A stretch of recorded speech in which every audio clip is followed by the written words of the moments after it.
have a special video for you today.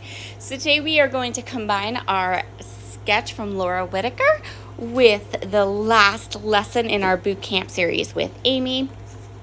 I am showing you here these printable 4x6 cards. I'm going to die cut them and create my own letters for my title. I have 2 photos and this sketch from Laura, which is the sketch we're going to be working with today. I am using all printable products today from Tracy Reed's newest food collection. I'll link up her website. So I have these 5 12x12 papers that I printed on my Canon printer. I have my 2 photos that I printed on my Canon printer, and then I have all the embellishments. These are the embellishments that I was working on for our lesson on embellishments, obviously. So these are all those stacked ones and the ones that have all of the Nouveau drop details. And if you go into my playlist, you'll find a hybrid boot camp playlist that will give you all the details on all the products I used to print my 12x12 papers and print my photos and print those embellishments. Okay, so let's get started. I'm going to start with my layers. You know that I have been really focusing on the layers on Laura's sketches, kind of to help myself learn how to layer. And I feel like it might be working. So, maybe. I'm going to go ahead and cut these papers. They will cut beautifully. I printed them on white cardstock, my favorite white cardstock from Cardstock Warehouse. The coolest thing about working with printable papers is that if I cut one of these up and then I want to use one as a background, I can just print a new sheet. So you don't have to hoard these at all. That's kind of like the coolest thing about printable papers. No hoarding required. You can just quite easily print off another pattern exactly like that one if you want. Okay, so I'm going to go ahead. I cut down all of these papers into the layer sizes. I kind of just eyeball them, and then I can go ahead and start creating the bottom part of my layout. So I'm going to go ahead here. First, we have this little striped strip. Say that 5 times fast. Then there's this kind of like orangey pink color. I'm going to go ahead and tear this strip of orange yellow. See, you can tear this paper. It's just exactly like the pattern paper that you know and love and buy from the store. Just you have an unlimited supply, pretty much. You're only limited by how much white cardstock you have in your stash. Creating with hybrid products gives you just this freedom, I think. I really can say that I felt you feel freedom when you sit down with a hybrid kit collection and you're just creating. Like, you don't have to second guess yourself. You don't feel like, oh, this paper is too pretty and I can't use it. Those kinds of things that many scrapbookers deal with, you really just don't deal with when you're working with a printable kit and you have your own printer at home. So, and I always say this, I have a printer and I have a Silhouette. Many people have a Silhouette. Between the 2 items, my wide format printer and my Silhouette, my wide format printer was cheaper and it gets much more use in my scrapbook room. Okay, so I cut these 2 papers into banner shapes, and I'm just using like a bone folder to mark exactly where. Now we're gonna go ahead and do a little bit of stamping on our layout. This is my homemade swatch book that I made for myself. And I'm just going through, it has all my Catherine Pooler inks in it, and I just want to find a couple that are going to match. I chose Stone Blue, Tiara, and Sauna, and then check out this stamp set. So this is brand new to my stamp stash. I just got it in the mail this week. It is a new stamp set from Catherine Pooler. I purchased mine at cherryontop.com, and I will link the stamp set up below because it's like perfect. It's so good for scrapbook pages. So it's just all these interconnecting circles, and they have different types of designs on them. So cute. I love them. So I actually just pulled the stamps right off the backing paper, laid them out where I wanted them to kind of be, and that will make sure that I'm not going to cover up all my stamping when I'm done. So I'm getting out the ginormous Misty for this one because the largest circle I'm going to stamp is too big for any of my acrylic blocks, and that makes it perfect for a Misty.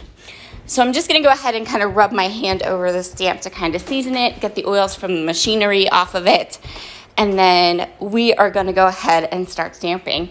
So the sketch does have a little bit of embellishment that looks like a big circle up by the title. I'm not going to do a big circle. I'm going to do like a little cluster of these circles. Wait till you see the close-ups of these stamps.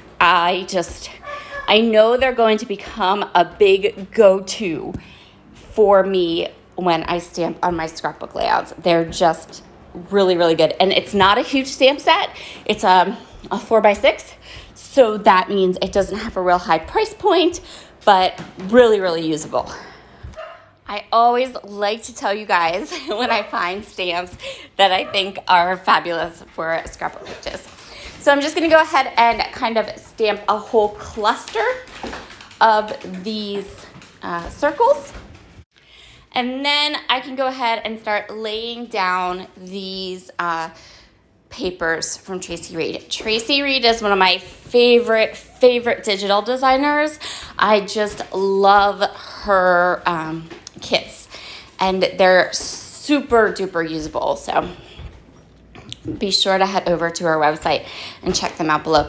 If you don't have a 12x12 printer, that's fine. She doesn't sell her collections in big bundles, so you can get like traveler's notebook papers, you can get 4x6 papers, you can get 3x4 papers, and they will print on a printable PDF. So if you just have a regular 8.5x11 printer, just skip the 12x12 sized papers and you still get an amazing collection that you can play with and use it. She has lots and lots of designs and lots of different ones. This is just the newest one, which is all about the food.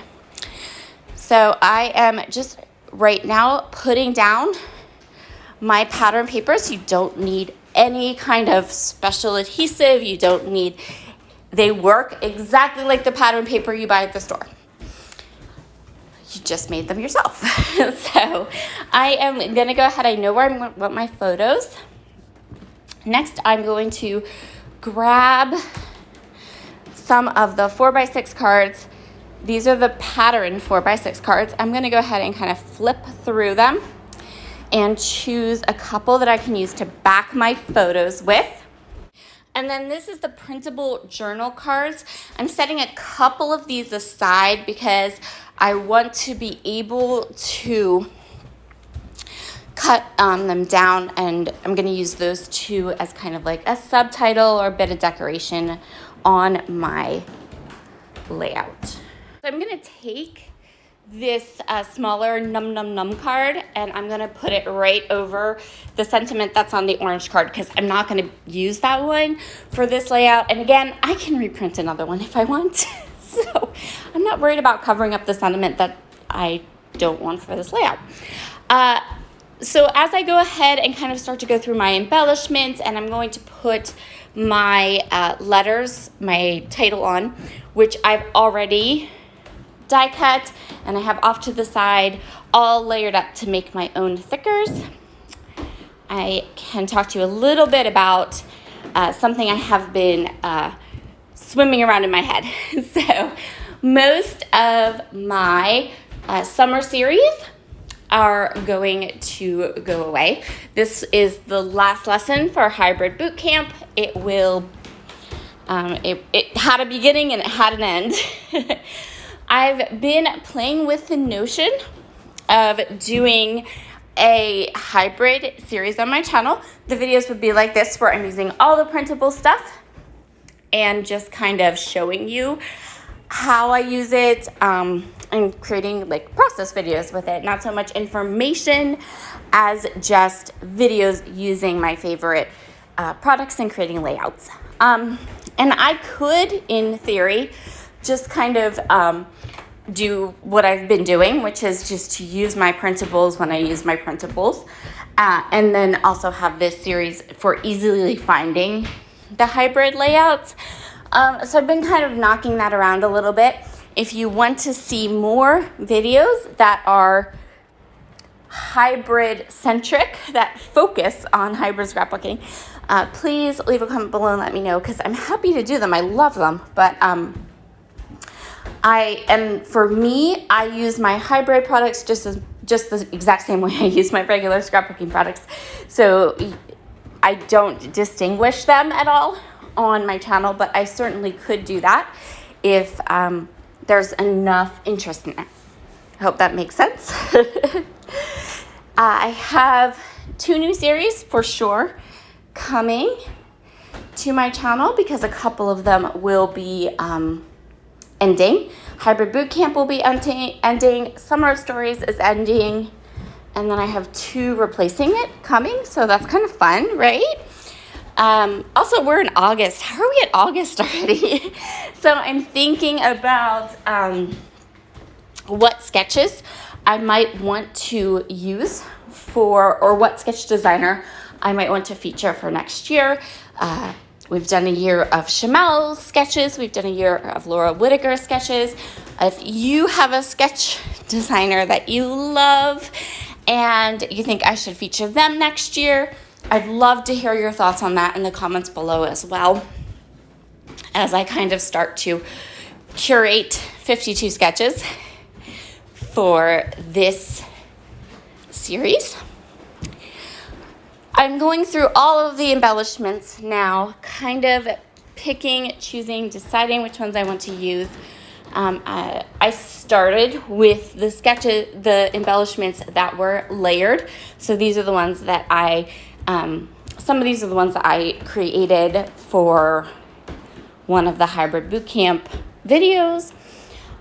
But there's also some flat ones there, and this is how I use them. So we start with the ones that are popped up. We start with the ones that have a bit of dimension, and then I can start to kind of layer the more flat, fussy cut die cuts underneath to create my clusters and to decide which ones I want to use. Sometimes that works. You'll see here I do use some foam tape on some of those die cuts, because for my designing I wanted some different ones to have a bit of lift.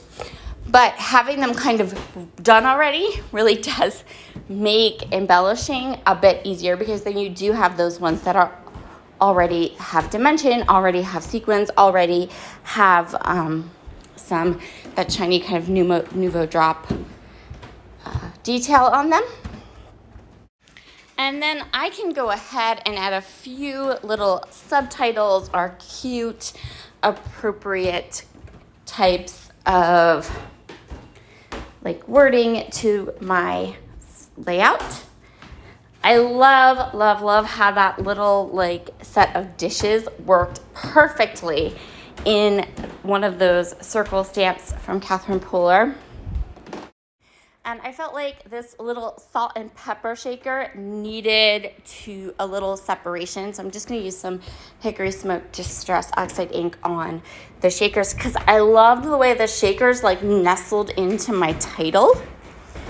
But I also wanted it to show up a little bit better. So I just added a bit of Hickory Smoke Distress Oxide and popped up the little salt and pepper shakers. So this layout is about going on a lunch date with my friends when we were on our retreat, scrapbooking retreat in May. This was the first time I had been in a restaurant, sat down and eaten since the pandemic. So it had been well over a year, and we chose just a really kind of local, cute restaurant to go and eat at. So my little lunch date layout is Done. Thank you so much for joining me today. Be sure to head over and check out Amy's video and her layout. I've already seen it and it's fabulous, so fabulous. Have a wonderful, wonderful day, and I'll see you all again soon. Bye.